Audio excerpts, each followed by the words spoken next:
I have not done? Why, when I looked for the crops of grapes, it did bring forth wild grapes. Now I will let you know what I mean to do with my vineyard. Take away its edge, give it to grazing, break through its walls, let it be trampled. Yes, I will make it a ruin. It shall not be pruned or wooed, but overgrown with thorns and briars. I will command the clouds not to send rain upon it. The vineyard of the Lord of hosts is the house of Israel, and the people of Judah are his cherished land. He looked for judgment, but see bloodshed; for justice, but heard the outcry. The word of the Lord. Thanks be to God. Our response: the vineyard of the Lord is the house of Israel.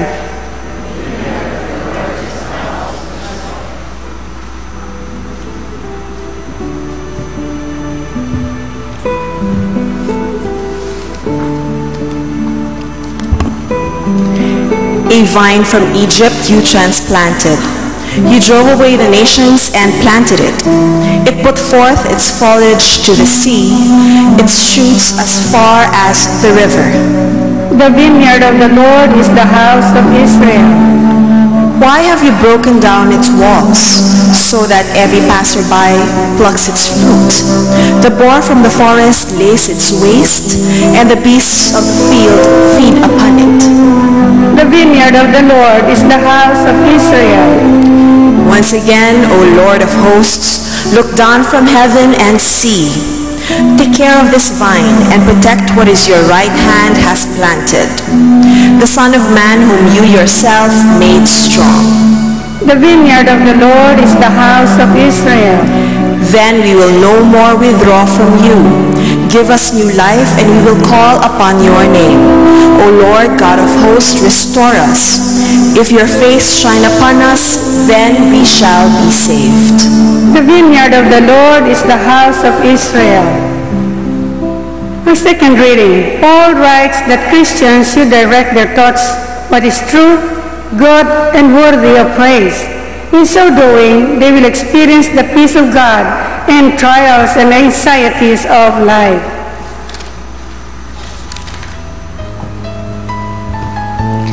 A reading from the letter of St. Paul to the Philippians. Brothers and sisters, have no anxiety at all, but in everything, by prayer and petition, with thanksgiving, make your requests known to God. Then the peace of God that surpasses all understanding will guard your hearts and minds in Christ Jesus. Finally, brothers and sisters, whatever is true, whatever is honorable, whatever is just, whatever is pure, whatever is lovely, whatever is gracious, if there is any excellence, and if there is any worthy of praise, think about these things. Keep on doing what you have learned and received and heard and seen in me. Then the God of peace will be with you. The word of the Lord. Thanks be to God. Let's all rise.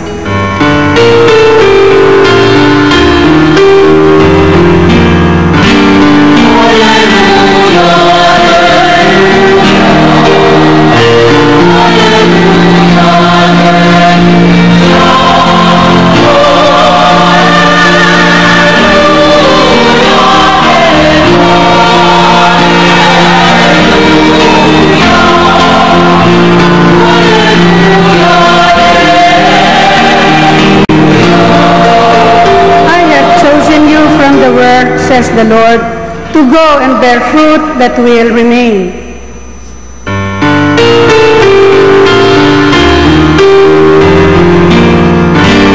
Hallelujah.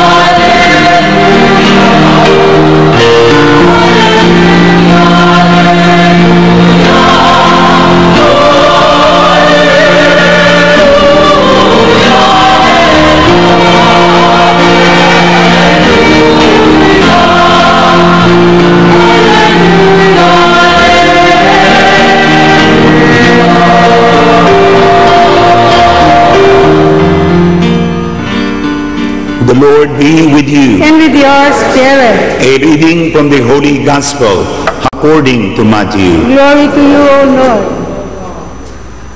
Jesus said to the chief priests and the elders of the people, "Listen to another parable. There was a property owner who planted a vineyard, put a hedge around it, and dug out a vat and erected a tower. Then he leased it out to tenant farmers and went on a journey. When vintage time arrived, he dispatched his slaves to the tenants and to obtain his share of the grapes. The tenants responded by seizing the slaves. They beat one, killed another, and stoned a third. The second time, he dispatched even more slaves than before, but they treated them the same way. Finally, he sent his son to them, thinking, they will respect my son. When they saw the son, the tenants said to one another, here is the one who will inherit everything. Let us kill him, then we shall have his inheritance." With that, they seized him, dragged him outside the vineyard, and killed him. "What do you suppose the owner of the vineyard will do to those tenants when he comes?" They replied, "He will bring that wicked crowd to a bad end and lease his vineyard out to others who will see to it that he has grapes at vintage time." Jesus said to them, "Did you never read in the scriptures, the stone which the builders rejected has become the keystone of the structure? It was the Lord who did this, and we find it marvelous to behold. For this reason I tell you, the kingdom of God will be taken away from you and given to a people that will yield a rich harvest." My dear brothers and sisters, the gospel of the Lord. Praise to you, Lord Jesus Christ. If we try to go back during the time of the Lord, perhaps Jesus is the best storyteller. He must be the most eloquent speaker, talking about the kingdom of God using the most ordinary things. Parang very down to earth ang Panginoon. He did not sabihin po natin use things that are beyond the experience of the people. He used the parables of the seed, the parable of the hidden treasure. At siguro itanong po natin, ano nga ba yung parables? Well, we have been bombarded by the gospel with so much parables. Parables siguro po in modern language, if I may say, parables are earthly stories with heavenly meaning and heavenly purpose. So, parables are invitation to see the realm of God as God sees it, to act as Jesus acted. Parables uses figurative speech, symbolic language with more than one level of meaning. And so, what would be the purpose of a parable? The purpose of a parable is for us to be converted, to turn the word upside down with the level and the interpretation of God.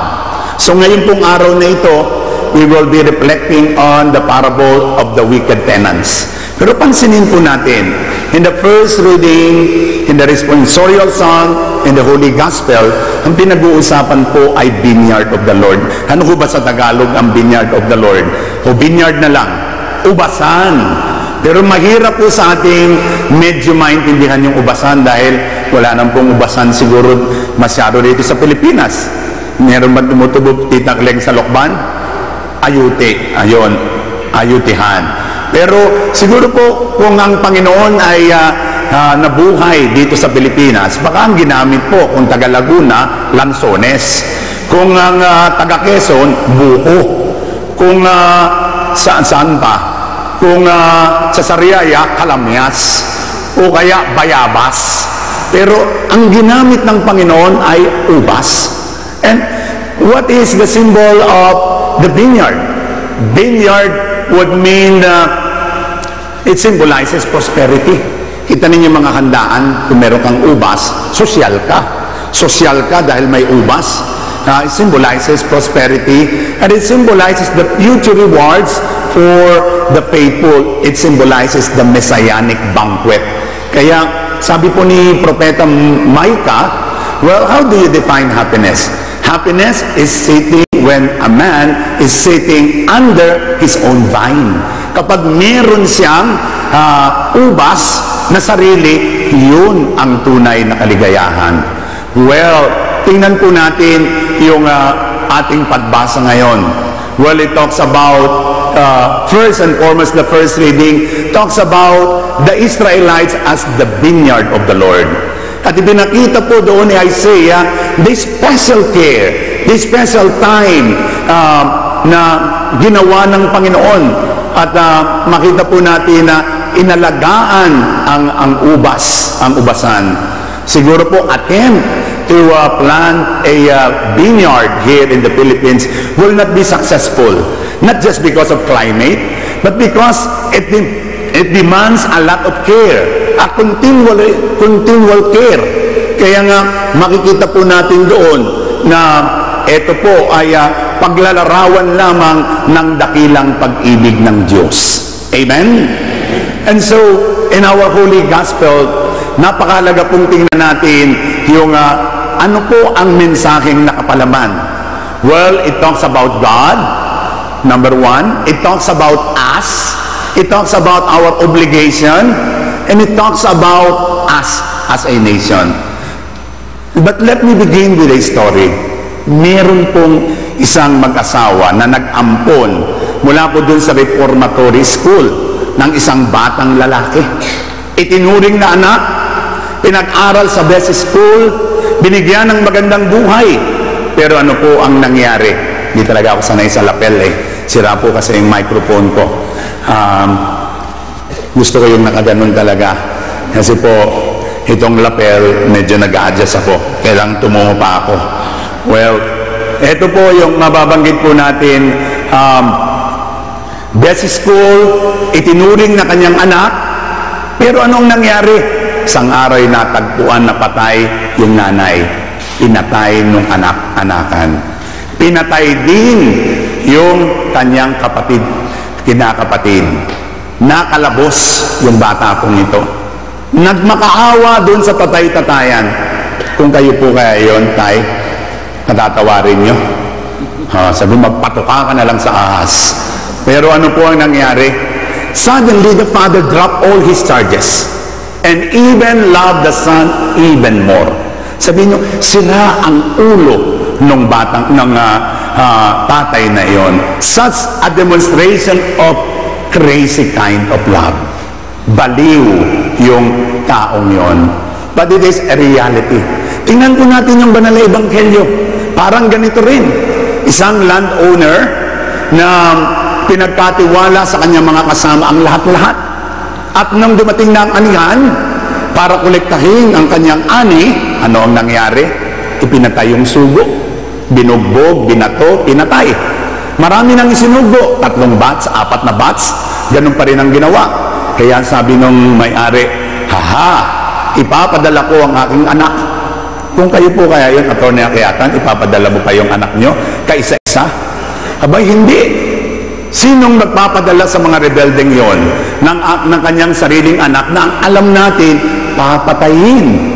Such crazy kind of love. This is the symbolism of the Lord. Ano po ba ang kahulugan ng banal na ebanghelyo? God is the landowner.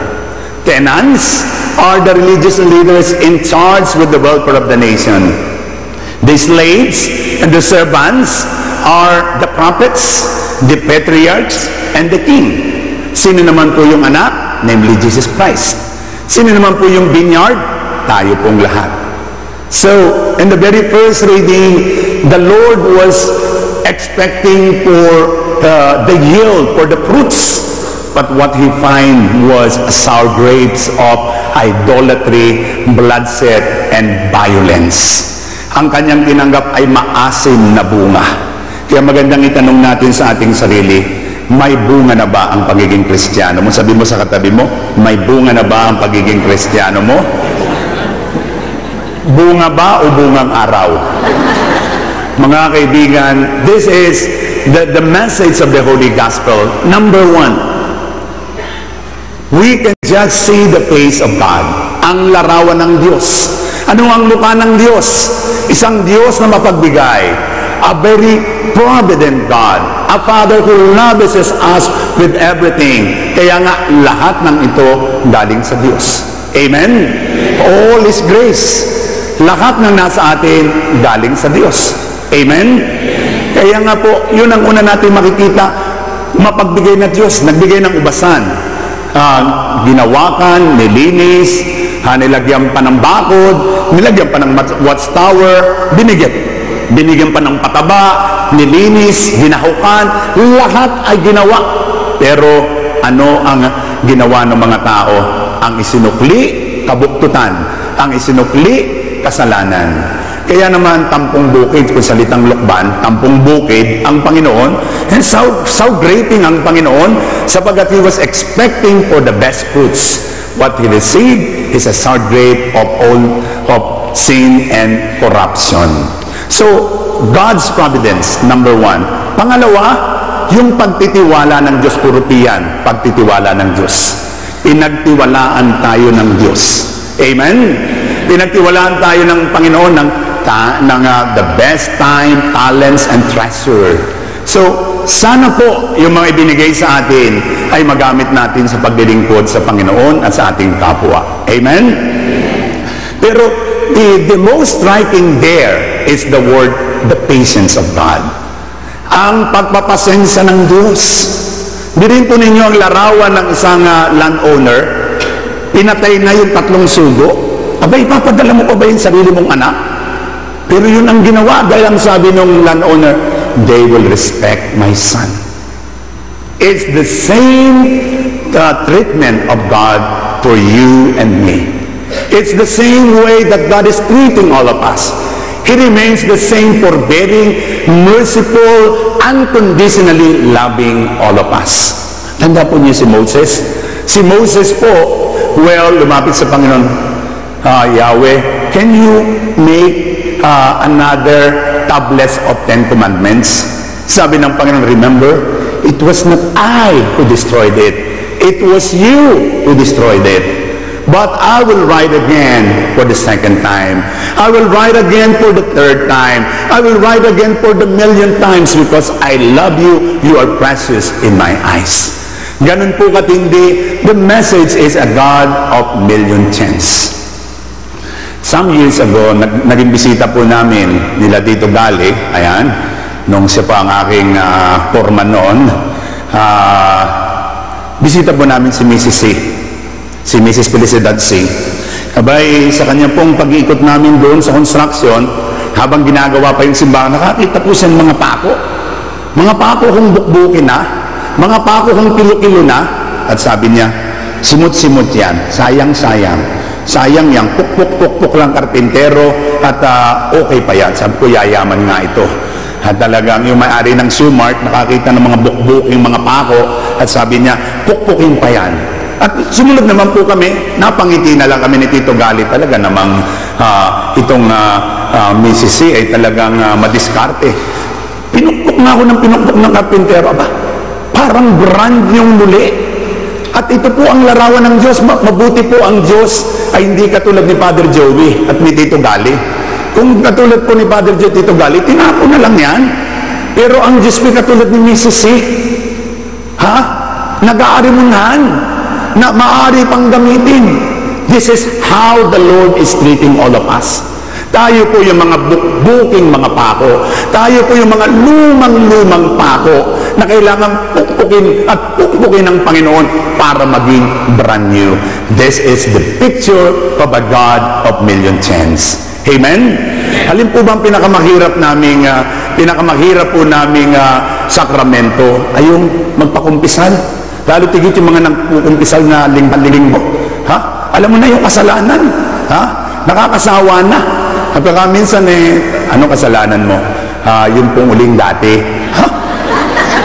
Abay, gumanti na ako. Anong parusa po? Yung dati na rin.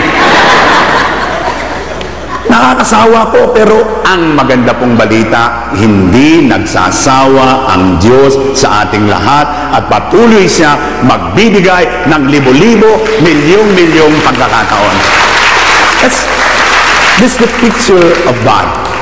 The second point is, well, it would be a mistake. Sabi nga natin kanina, it does not only talk about God. It talks about us.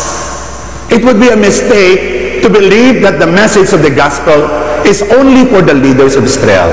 It is for all of us.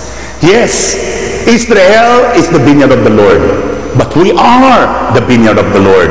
We are the modern day Jerusalem. Kita ninyo ang pangalan pa lang, Pilipinas. Pilipino. Pili, chosen, Pino, refined. We are chosen to be refined.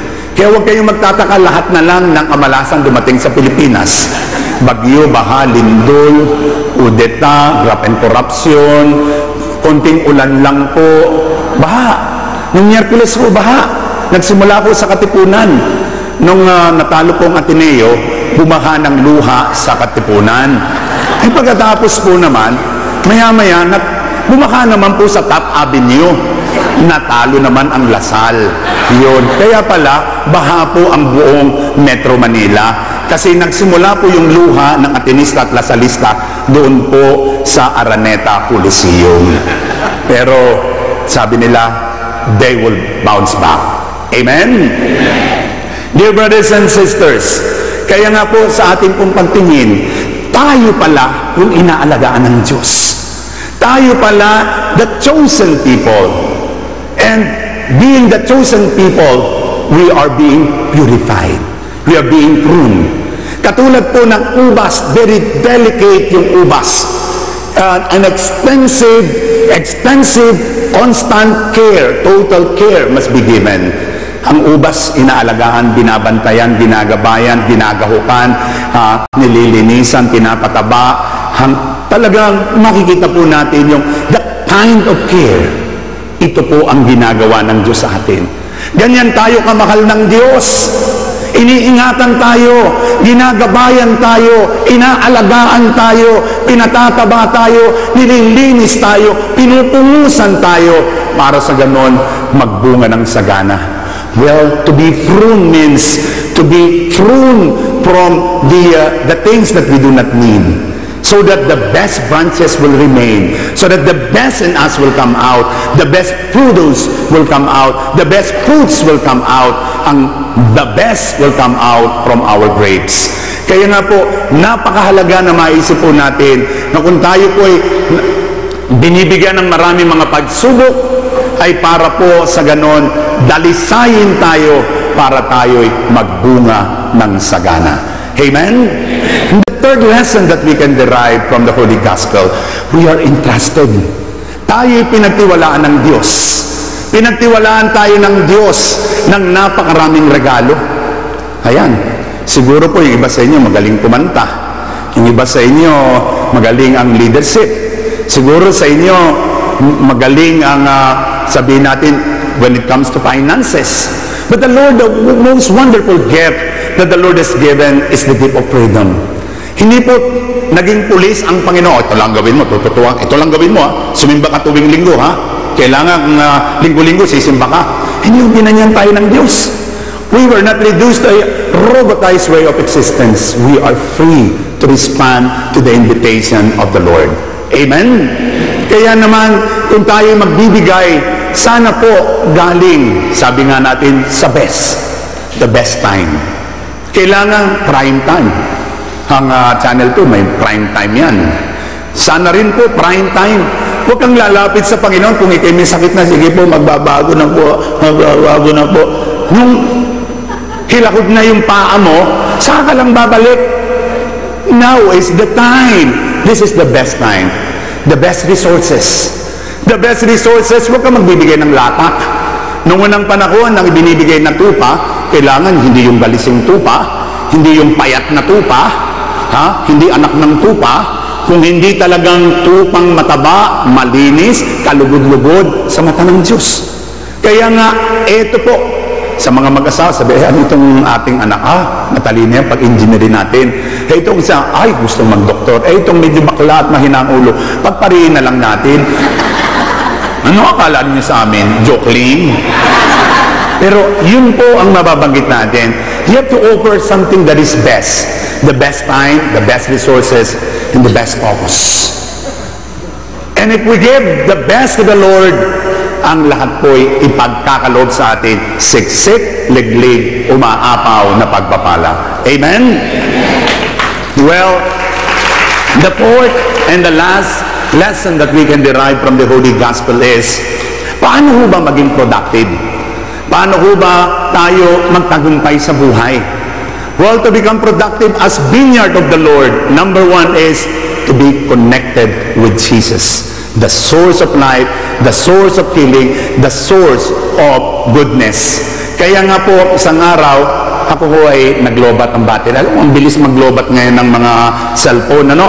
At dali-dali po akong humiram ng charger at binalikan ko po after 1 hour. Pagtingin ko, lobat pa rin. So, bakit kaya nakalimutan kong isaksak? Alam niyo, sa buhay po natin, lagi tayong lobat.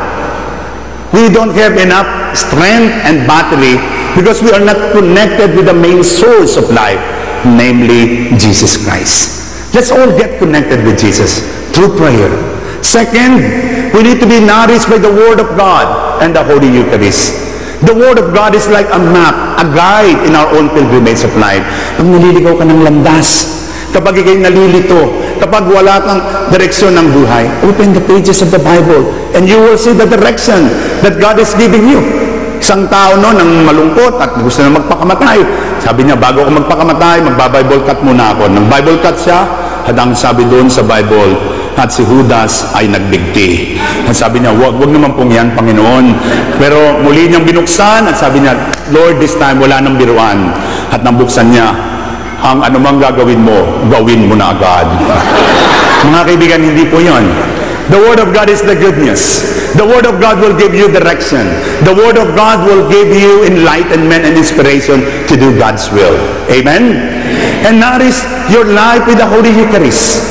The Holy Eucharist is the food that will sustain us to everlasting life. Ang misa po magpapabago ng buhay natin.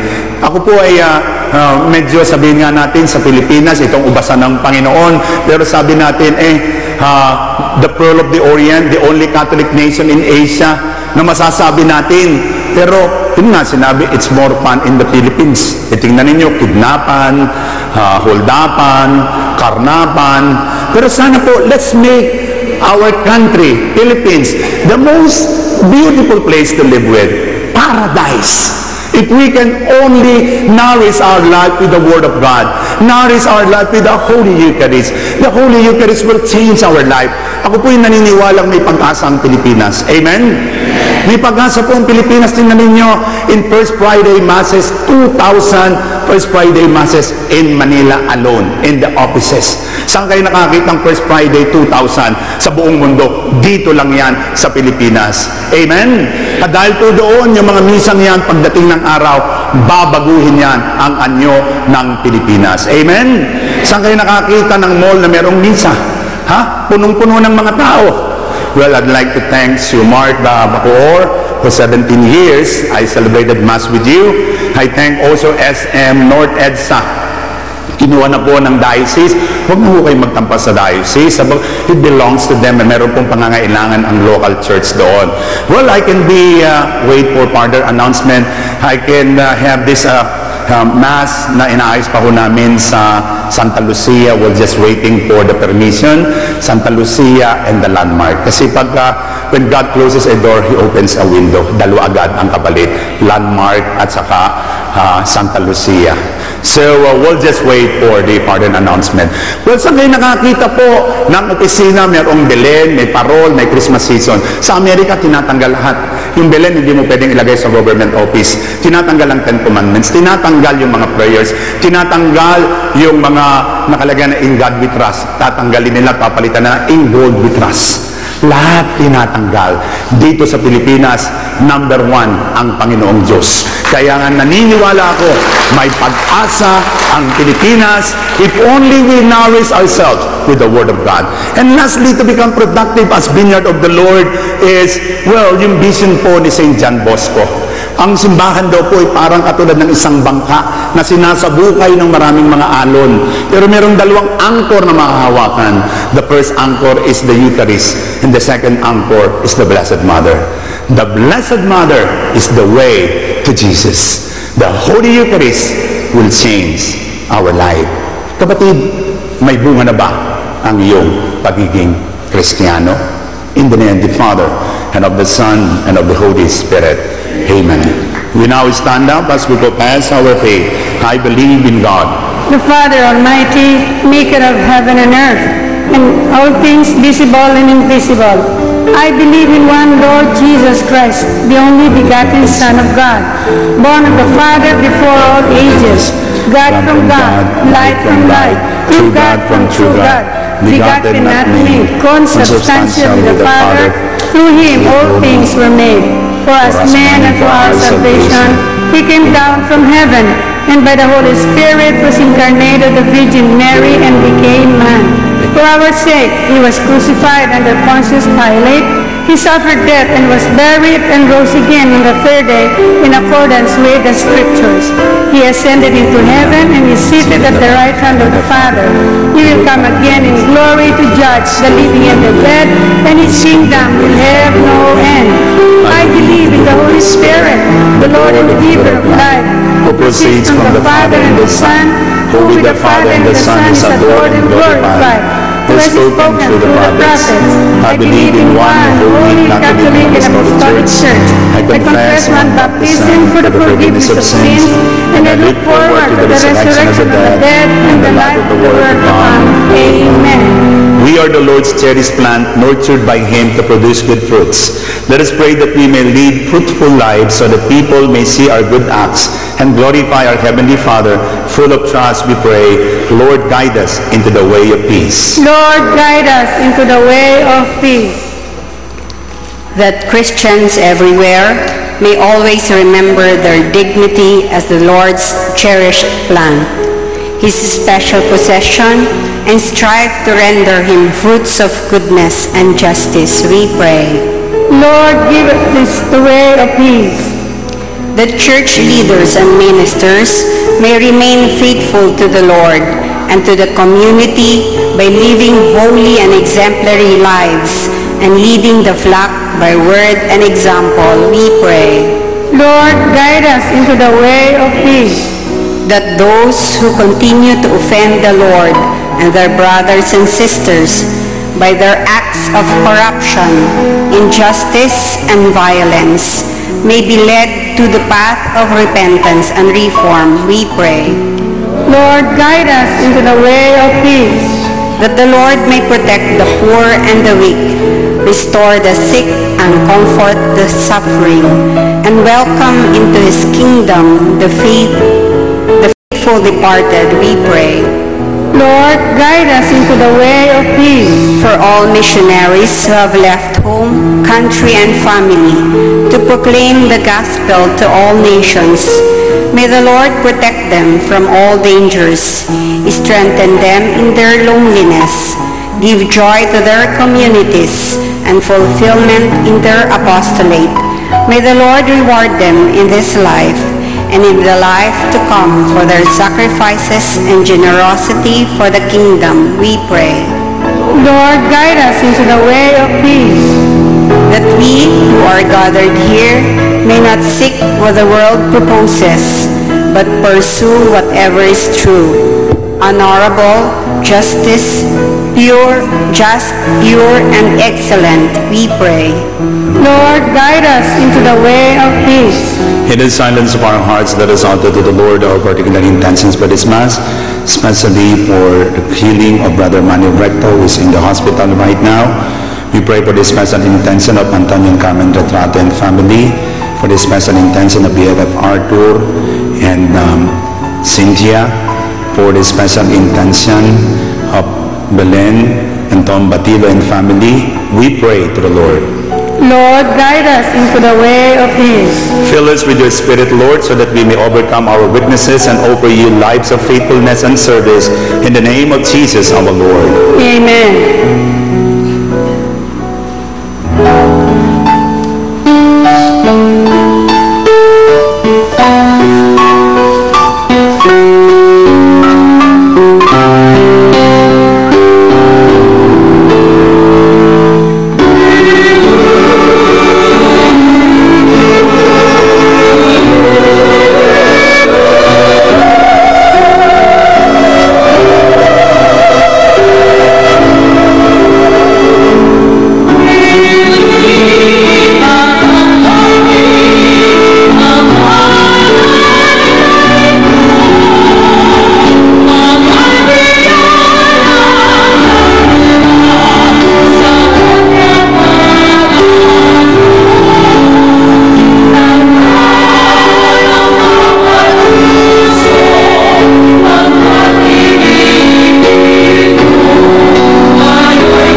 Pray, brothers and sisters, that my sacrifice and yours may become acceptable to God, the Almighty Father. May the Lord accept the sacrifice at your hands for the praise and glory of his name, for our good and the good of all his holy church. Accept, O Lord, we pray, the sacrifices instituted by your commands, and through the sacred mysteries which we celebrate with dutiful service, graciously complete the sanctifying work by which you are pleased to redeem us through Christ our Lord. Amen. The Lord be with And you. with your spirit, Lift up your hearts. lift them up to the Lord. Let us give thanks to the Lord our God. It is right and just.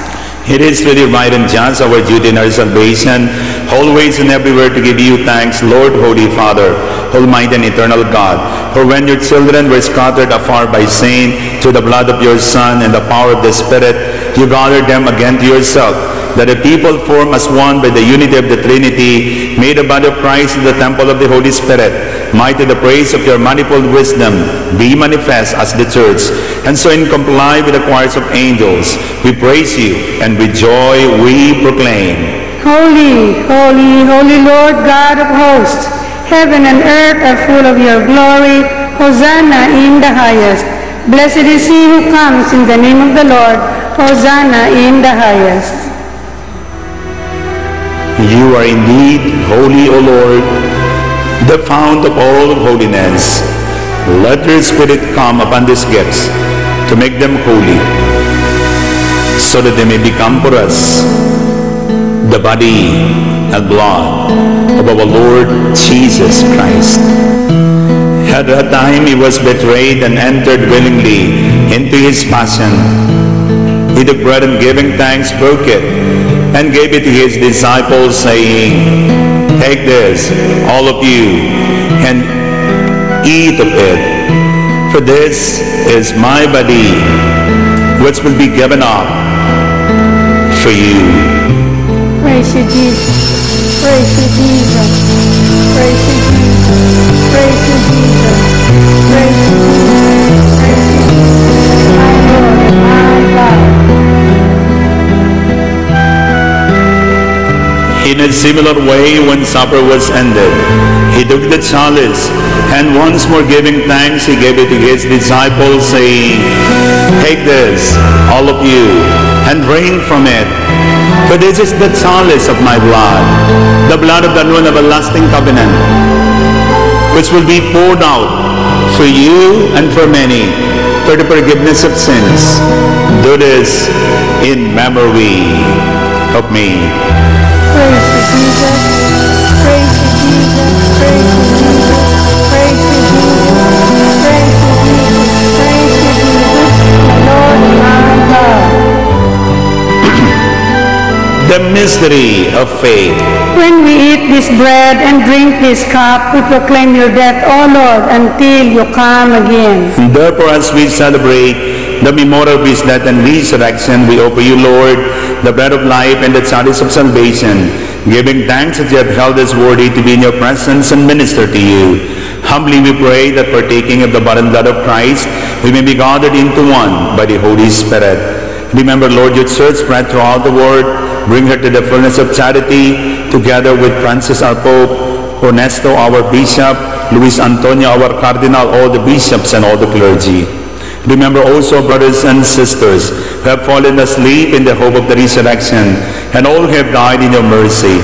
Welcome them into the light of your face. Have mercy on us all, we pray, that with the Blessed Virgin Mary, Mother of God, with the blessed apostles and all the saints, who have pleased you throughout the ages, we may merit to be co-heirs to eternal life, and may praise and glorify you through your Son, Jesus Christ. Through him, with him, and in him, O God, Almighty Father, in the unity of the Holy Spirit, all glory and honor is yours, forever and ever. Amen. As one big family assembled by the Father in heaven, let us join our hands together as we now sing the very prayer that Jesus himself taught to us, the Lord's Prayer. Our Father, who art in heaven,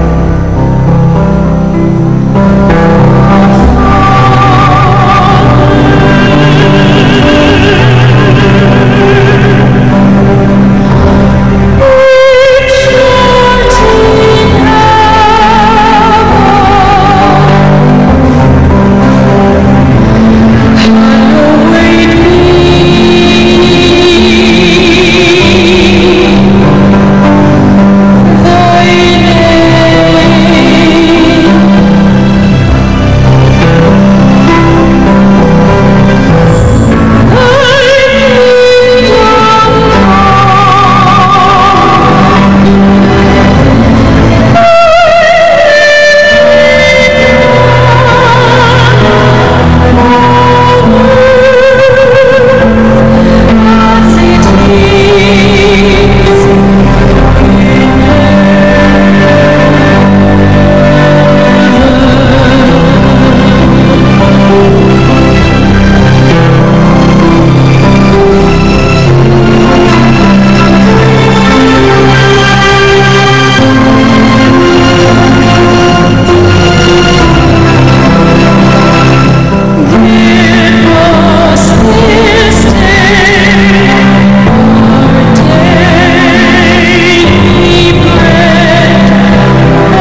graciously grant peace in our days, that by the help of your mercy we may be always free from sin and safe from all distress, as we await the blessed hope and the coming of our Savior, Jesus Christ. For the kingdom, the power, and the glory are yours, now and forever. Lord Jesus Christ, you said to your apostles, peace I leave you, my peace I give you. Look not on our sins, but on the faith of your church, and graciously grant her peace and unity, in accordance with your will, who live and reign forever and ever. Amen. The peace of the Lord be always with you. And with your spirit. Let's offer each other the sign of peace be with you. Peace be with you. Peace be with you. Peace be with you. Lamb of God, you take away the sins of the world. Have mercy on us. Lamb of God, you take away the sins of the world. Have mercy on us. Lamb of God, you take away the sins of the world. Grant us peace. My dear brothers and sisters in Christ, this is Jesus, the vine of the Lord, and we are his vineyard. He asks us to be connected with him, to be united with him. As he says, I am the vine, you are the branches. Apart from me, you can do nothing. However, we are now invited to celebrate the mystery of Christ's love. Lord, I am not worthy that you should enter under my roof, but only say the word, and my soul shall be healed. May the body and blood of Christ lead us to everlasting life. Amen.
pagkakataong ito po, ay inaanyayahan ko po kayo na ilagay po ninyo ang inyong mga kamay sa bagay masakit sa ating katawan. Kung masakit po ang ating dibdib sa ating dibdib, kung masakit po ang ating tiyan sa ating tiyan, kung masakit po ang ating lalamunan sa ating lalamunan, kayo rin po na mga nakantabay sa ating television set sa buong mundo, kayo po na nasa hospital at nasa ICU ngayon, ano man ang inyong mga pinagdaraanan sa buhay, kapatid, ikaw ay ubasan ng Panginoon, iniingatan, inaalagaan, ginagabayan, nililinisan, binibigyan ng espesyal na proteksyon.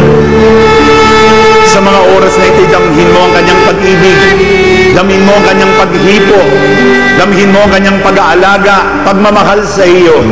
Hindi ka pinabayaan ng Diyos, hindi ka tinaligdan ng Diyos, sabagat sa oras na ito, ibinubuhos sa iyo ang kagalingan sa bawat sangkap ng iyong katawan na may karamdaman. Lalo tigit ang mga kapatid namin, grabe ang karamdaman na nasa hospital ngayon sa ICU. May karamdamang cancer, cancer of the blood, of the brain, of the breast, of the ovary, of the uterus, of the cervix, of the colon, of the eyes, of the nose, of the throat, of the skin. Sa lahat po ng aming mga karamdaman ngayon, kayo na po ang gudipo, magpala at magbasbas sa mga mata na labo, dala ng katarata at glaucoma, ang aming taingang nabibingi na, ang aming lalamunan, laryngitis, pharyngitis, tonsillitis. Ipuin niyo at pagalingin ang aming mga karamdaman sa dugo, high blood pressure, low blood pressure, anemia, leukemia. Ipuin po niyo at pagalingin ang lahat ng aming mga karamdaman sa bawat bahagi ng aming katawan. Please heal our heart, our liver, our kidneys, our pancreas, our lungs, our spleen, ovary, uterus, cervix, prostate. Ipuin niyo at pagalingin ang aming high uric acid, high cholesterol count, high sugar count, all the sickness related to the digestive system, hiatal hernia, acid reflux, constipation, indigestion, colonitis. Sa lahat po ng aming karamdaman, even stress, broken relationship, depression, oppression, financial problems, relationship problems. At sa kapangyarihan ng Jesucristo, ang anak ng Diyos na buhay, ay tanggapin niyo ang pagpapala at pagpapagaling ng Panginoon. In the name of the Father, and of the Son, and of the Holy Spirit. Amen. Palakpakan natin ang Panginoon, bigay na bigay, buhay na buhay. Praise God. Let us pray. Grant us, Almighty God, that we may be refreshed and nourished by the sacrament which we have received, so as to be transformed into what we consume, through Christ our Lord. Amen. Congratulations to Quezon City for their Diamond Anniversary. Palakpakan po natin ang Quezon City for the Diamond Anniversary. We also celebrate the Elderly Filipino Week. Senior citizen, brother, happy senior citizen. Palakpakan po natin ang mga senior citizen. I'd like to recognize one of our classmates, kasama po sa Batch 84, kung saan po ako nanggaling, ang anak ko, represented by Mr. Carlo Haranilla. Ayan, nandyan po sila and his family. I'd like also to recognize the presence of Teresita Balde and Tito Gali Balde, kung saan ginanap po yung aking birthday celebration and ating 25th anniversary. Salamat po sa mga discount at salamat po sa mga palibre pa. Thank you very much. Amen. The Lord be with you. And with your spirit. May Almighty God bless us all, the Father, the Son, and the Holy Spirit. Amen. Well, Soltari ka po sa Mindoro, Southern Tagalog Region Clergy ng Diocese of Lucena, Lipa, Gumaca, Mindoro, Marinduque will be competing this Tuesday sa Mindoro. Let's see our mortal enemy, Lipa. We'll see you, Lipa versus Lucena again for the basketball game. Okay. The Mass is now ended. Let's go and celebrate the love of the Lord. Thanks be to God. Let's break it down. Come on.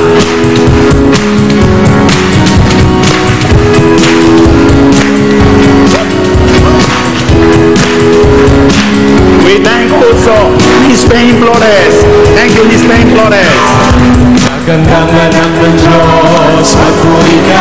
Kagandahan ng Diyos, sumayaw